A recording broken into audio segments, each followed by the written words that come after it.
यामिनी कहती है, हाँ युग बाबू, जिस रात आपने अपने पिता को खोया था उस रात मैंने भी अपनी माँ को खोया था। उस रात सिर्फ आपके पिता की मौत नहीं हुई थी ग्रेवयार्ड कोठी में, बल्कि और भी बहुत कुछ हुआ था। एक बहुत बड़ा राज है जो उस रात ग्रेवयार्ड कोठी में दफन हो गया था। यामिनी की बातें सुनकर युग का सिर भारी होने लग जाता है।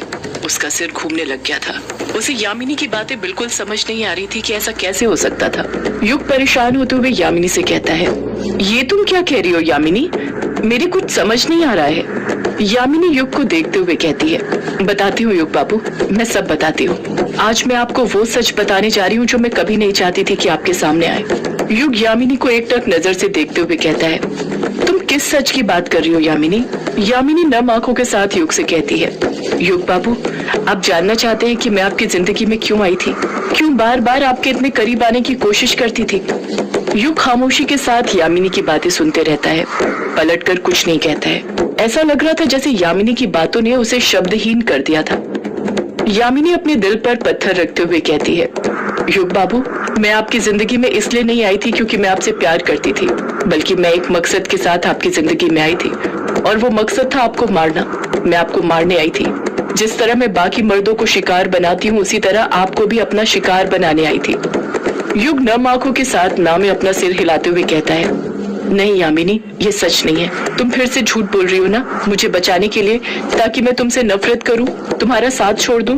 यामिनी आंसू पोंछते हुए कहती है, नहीं युग बाबू, ये झूठ नहीं है, यही सच है। बाबा ने मुझे आपके पास आपको मारने भेजा था, पर मैं अलबेली आपसे प्यार कर बैठी।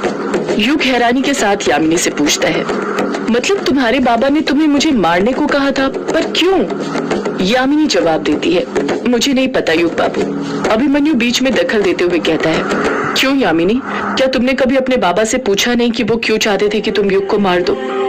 यामिनी जवाब देती है, पूछा था, कई बार पूछा था अभिमन्यु, पर वो हर बार बात को टाल देते थे। कहते थे वक्त आने पर तुम्हें खुद सब पता चल जाएगा, और वो वक्त कभी आया ही नहीं। मैंने भी बाबा पर ज्यादा दबाव नहीं बनाया, वही किया जो वो चाहते थे। आखिर बचपन से तो उनकी बात मानते आ रही थी, बिना कोई सवाल के वही करती थी जो वो कहते थे। कभी पूछा ही नहीं कि वो ये सब मुझसे क्यों कराते थे। पर वक्त के साथ धीरे धीरे मैं भी सब समझने लग गई कि मैं क्या हूँ और मेरा इस दुनिया में क्या अस्तित्व है। अभी भी युग की समझ में नहीं आ रहा था कि यामिनी क्या बड़बड़ाई जा रही थी, अपने बाबा के बारे में क्या कहना चाहती थी, क्या कराते थे उसके बाबा।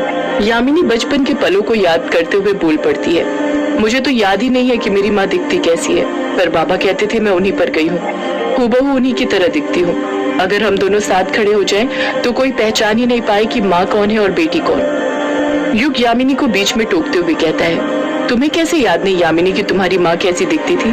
यामिनी जवाब देती है, युग बाबू, बचपन से मैं अपने बाबा को ही देखते आ रही हूँ, उन्होंने ही मुझे पाला है। माँ को तो मैंने कभी देखा ही नहीं, याद ही नहीं कि उन्होंने मुझे पहली और आखिरी बार कब अपनी गोद में लिया था। बाबा ने मुझे पाल पोस कर बड़ा किया है। यामिनी एक लंबी आह भरते हुए अपनी बात को आगे जारी रखते हुए कहती है, बाबा ने बचपन से मुझसे मेरी सच्चाई छुपाई, कभी बताया ही नहीं कि मैं भी एक यक्षिणी हूँ, कामेश्वरी यक्षिणी की बेटी हूँ। बचपन से बाबा ने मुझे इस दुनिया से छुपाए रखा, उनसे दूर रखा। कहते थे दुनिया बहुत खराब है, अगर इन्हें तुम्हारे बारे में पता चल गया तो ये तुम्हें मार देंगे। मैं हमेशा सोचती कि बाबा ऐसा क्यों बोलते थे, मुझे भी बाकी की लड़कियों की तरह खेलने क्यों नहीं देते थे। जो उम्र मेरे खेलने की थी उस उम्र में मुझे बाबा मंत्र गढ़ना सिखाते थे, अलग अलग यंत्र बनाना सिखाते थे, युद्ध अभ्यास सिखाते थे। कहते थे कि यही सब है तेरी जिंदगी में जो आगे चलकर तेरे काम आएगा, मैं तुझे तैयार कर रहा हूँ। यामिनी कुछ याद करते हुए कहती है, बचपन में बाबा ने तो मुझसे मेरी सच्चाई छुपाने की कोशिश करी, पर कहते हैं ना, आप अपने गुण को कितना भी छुपाओ वो किसी न किसी रूप में आपके सामने आ ही जाते हैं। मैं छोटी थी तो ऐसा लगता था जैसे नदियां मुझसे बातें कर रही हो। मेरे चाहने पर भी नदी के पानी का स्तर बढ़ जाता तो कभी चाहने पर कम हो जाता। ये पेड़ जो मेरे साथ हंसते थे, मेरे खुश होने पर झूमते थे, और जब मैं दुखी रहती तो बादल बरस जाते थे। ऐसा लगता था जैसे ये प्रकृति की हर चीज पर मेरा हक हो, मैं उससे जुड़ी हुई हूँ, मैं उनकी मौजूदगी को महसूस करती थी। मैं खुद समझ गई थी कि मैं एक आम लड़की तो नहीं थी, कुछ और ही थी। यामिनी लंबी आह भरते हुए आगे कहती है, बाबा ने भले ही मुझे कभी अपने और माँ के रिश्ते के बारे में नहीं बताया हो कि वो कैसे मिले, उनके बीच क्या कैसे हुआ, पर बाबा माँ के बारे में हमेशा बताते रहते थे, उनकी तारीफों के पुल बांधा करते थे। कहते थे तेरी माँ को भी फूल बहुत पसंद थे, फर्क बस इतना है कि तुझे कमल के फूल पसंद है और उसे चमेली के। उसे भी तेरी तरह प्रकृति से बहुत प्यार था। कोई एक पत्ता भी तोड़ता तो दर्द उसे होता था, पर उसकी ही अच्छाई ने उसे डुबो दिया, जिस कारण हमें छुपकर ऐसे रहना पड़ रहा है। यामिनी कुछ मायूस होते हुए कहती है, सबसे छुप के रहने के कारण मेरा कोई दोस्त ही नहीं बन पाया। दोस्त बने तो वो जुगनू जिससे मुझे शक्तियां मिलती थी। वो जुगनू ही थे जो हमेशा मेरे साथ रहते थे। मेरे दुख के साथ ही मेरे अकेलेपन को उन्होंने अपने साथ बांट लिया था। मैं अक्सर बाबा से बचते हुए ग्रेवयार्ड कोठी के पास पहुंच जाया करती थी। ऐसा लगता था जैसे उस ग्रेवयार्ड कोठी में कोई है जो मुझे पुकार रहा है। वो ग्रेवयार्ड कोठी मुझे अपने पास खींचती थी, जैसे उससे मेरा कोई रिश्ता हो। पर बाबा को जब ये पता चलता कि मैं ग्रेवयार्ड कोठी के पास गई थी तो वो मुझ पर बहुत गुस्सा करते, मुझ पर चिल्लाते, कहते अभी वक्त नहीं आया तेरा वहां पर जाने का। अगर अगली बार ग्रेवयार्ड कोठी के पास गई तो मुझसे बुरा कोई नहीं होगा, समझी? युग, अभिमन्यु और कछुआ तीनों खामोशी के साथ यामिनी की सारी बातें सुन रहे थे। उसका वो दर्द जान रहे थे जो वो बचपन से सहते आ रही थी। उसके दर्द में वो तीनों भी धीरे धीरे शामिल होने लग गए थे। यामिनी आज उन्हें अपनी पूरी कहानी सुनाना चाहती थी, वो कहानी जो उसके सिवा कोई नहीं जानता था। यामिनी अपनी बात को आगे जारी रखते हुए कहती है, जब मैं बड़ी हुई और दुनिया को समझने लग गई तो बाबा और मैंने भी आम जिंदगी शुरू कर दी, पर सतर्क रहकर। बाबा मछलियां पकड़ने जाया करते तो मैं उन मछलियों को बेचा करती। रोंकामुचा घाट पर हम दोनों हमारी छोटी सी दुनिया में खुश थे, जिसमें बाबा और मैं थे। बाबा हमेशा कहते थे, शाम होते ही घर आ जाया कर, रात में मत भटका कर, जैसे उन्हें किसी चीज का डर हो। बाबा का बस चलता तो वो कभी मुझे मेरी सच्चाई बताते ही नहीं, पर जैसे जैसे मेरी उम्र बढ़ते जा रही थी एक बहुत बड़ी सच्चाई मेरा इंतजार कर रही थी, जिसका मुझे सामना करना था। अचानक से यामिनी घबराने लग जाती है, जैसे अभी भी वो खौफ के पल उसकी आंखों के सामने गुजर रहे हो। यामिनी कुछ हिचकिचाते हुए कहती है, मेरी सिर्फ उम्र ही नहीं बढ़ रही थी, बल्कि मेरे अंदर की काली शक्तियां भी बढ़ रही थी, जिसका एहसास मुझे मेरी चोटी से होने लग गया था। मेरी चोटी हद से ज्यादा बड़ी हो गई थी। मुझे मेरे अंदर काली शक्तियों का एहसास होने लग गया था। खून देखते मेरा मन मचलने लग जाया करता था, उसे पीने का मन करता था, हर मर्द के करीब जाने का मन करता था, उसे छूने का मन करता था। बाबा को मेरे हाव भाव देखकर ही पता चल गया था कि अब सच्चाई बताने का वक्त आ गया था, और फिर उन्होंने मुझे वो बातें बताई जो शायद मुझे कभी नहीं जानना चाहिए था। मैं आज भी सोचती हूँ काश वो बातें बाबा ने मुझे बताई नहीं होती, वो दिन मेरी जिंदगी में आया ही नहीं होता, तो आज मैं और बाबा साथ में होते और हमारी वही पुरानी खुशहाल जिंदगी बिता रहे होते। इतना कहकर यामिनी चुप हो जाती है। युग तुरंत अगले पल पूछता है, तुम्हारे बाबा ने तुम्हें क्या बताया यामिनी? यामिनी एक लंबी आह भरते हुए कहती है, बाबा ने मुझे मेरी माँ के बारे में बताया। उन्होंने बताया कि वो कामेश्वरी यक्षिणी थी जिसे एक अभिशाप मिला था, जिसके कारण वो डायन बन गई थी, और कामेश्वरी यक्षिणी की बेटी होने के कारण वो अभिशाप मुझे लगा है। मुझे भी कामेश्वरी यक्षिणी की तरह मर्दों के शिकार करने पड़ेंगे, उन्हें मारना पड़ेगा, तभी मेरा सौंदर्य रूप बना रहेगा, वरना मैं बूढ़ी होने लगूंगी। मर्दों का खून मेरा यौवन था और उनका दिल मेरी सांसें थी। अभिशाप क्या था, किसने दिया था, क्यों दिया था, ये तो मेरे बाबा ने लाख पूछने पर भी मुझे नहीं बताया। कहते हैं हमारे पूर्वज जो पाप करते हैं उन पापों की सजा हमारी आने वाली पीढ़ी को भोगना पड़ता है, और मेरी माँ को जो अभिशाप मिला था वो मुझे भोगना पड़ा। एक ऐसा अभिशाप जिसकी मैं हकदार ही नहीं थी। मेरी गलती बस ये थी कि मैं उस यक्षिणी की बेटी थी जिसे एक अभिशाप मिला था, वो अभिशाप जिसने उसे देवी से एक डायन बनने पर मजबूर कर दिया था। अपनी कहानी सुनाते सुनाते यामिनी की आंखें नम हो गई थी। सिर्फ यामिनी की ही नहीं, वहां पर मौजूद युग, कछुआ और अभिमन्यु की भी आंखें नम हो गई थी। अब तो अभिमन्यु के दिल में भी यामिनी के लिए हमदर्दी पैदा हो गई थी।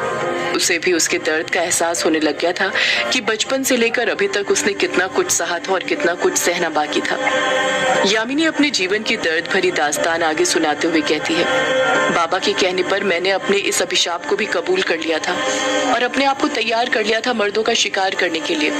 मैं जानती थी ये आसान नहीं होने वाला था, पर मेरी किस्मत ही कुछ ऐसी लिखी थी कि मैं चाहते हुए भी कुछ नहीं कर सकती थी। मर्द के साथ संभोग करके उसका खून पीना मेरी मजबूरी थी।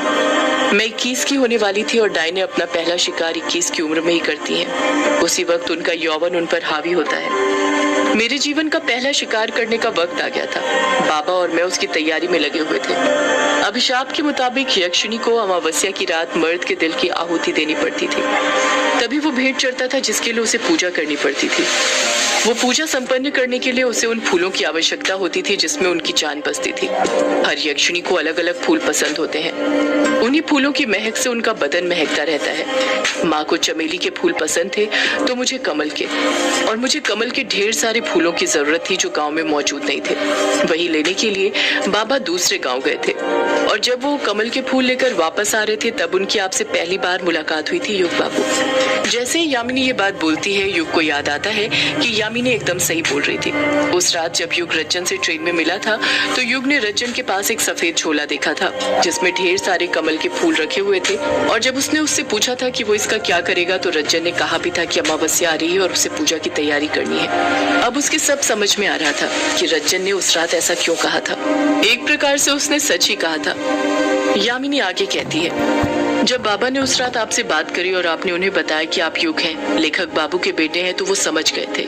ग्रेवयार्ड कोठी के वापस खुलने का वक्त हो गया था। उस दरवाजे को उन 3 धर्म गुरुओं ने अपनी दैवीय शक्ति से बंद किया था, जिस कारण मैं और बाबा उसके पास भी नहीं जा पा रहे थे। तो खोलना तो दूर की बात थी। युग मन में सोचता है, मतलब उस रात यामिनी के बाबा ने जो 3 धर्म गुरुओं वाली बात बताई थी वो भी सच है, कोई कहानी नहीं। यामिनी फिर कहती है, बाबा ने जानबूझकर आपको यक्षिणी के बारे में बताया था। ग्रेवयार्ड कोठी के दरवाजे को खोलने से मना किया क्योंकि वो जानते थे जिस चीज के लिए वो मना करेंगे आप वही करेंगे। जब बाबा घर आए तो उन्होंने बताया कि उन्हें अमावस्या की रात किसे अपना शिकार बनाना है वो मिल गया है, और वो कोई और नहीं बल्कि आप थे। बाबा ने मुझे आपको अपना पहला शिकार बनाने के लिए कहा था और मैं भी तैयार हो गई थी। बाबा का कहना कैसे टाल सकती थी। यामिनी एक लंबी आह भरते हुए कहती है, मैं इंतजार में बैठी थी कि कब आप ग्रेवयार्ड कोठी से बाहर निकले और कब मैं आपको अपना शिकार बनाऊं, पर फिर आप दिन में बाहर निकले बल्लू काका के साथ, इसलिए मैं कुछ नहीं कर पाई। पर फिर रात को आप मुझे घाट पर फिर दिखे। उस नदी में उफान मैंने ही लाया था अपनी शक्तियों से, ताकि नदी पार करने के लिए आप मेरी मदद मांगे, और फिर जैसा मैं चाहती थी ठीक वैसा ही हुआ। आपको याद है आप नाव में ही बेहोश हो गए थे। युग कहता है कुछ नहीं, बस हाँ में अपना सिर हिला देता है। यामिनी आगे कहती है, आपको सम्मोहित मैंने ही किया था। आपको देखकर मेरे बदन में एक अजीब सी आग लग गई थी। आपको छूने का मन कर रहा था। मैं तो उसी रात आपके साथ संभोग करके आपको मारने वाली थी, पर जब मैंने आपकी शर्ट के बटन खोला तो देखा आपके गले में एक लॉकेट था जिस कारण मैं आपको कुछ नहीं कर पा रही थी। यामिनी की बात सुनकर अभिमन्यु मन में सोचने लग जाता है, वो लॉकेट तो उसकी माँ ने दिया था। इसका मतलब ये हुआ कि सिर्फ अनुराग अंकल ही नहीं बल्कि चित्रा आंटी को भी यक्षिणी के बारे में बहुत कुछ पता था। वो जानती थी कि युग को यक्षिणी से खतरा है, तभी उन्होंने उसके गले में वो लॉकेट पहनाया था। सदियों से है पुरानी ये यक्षिणी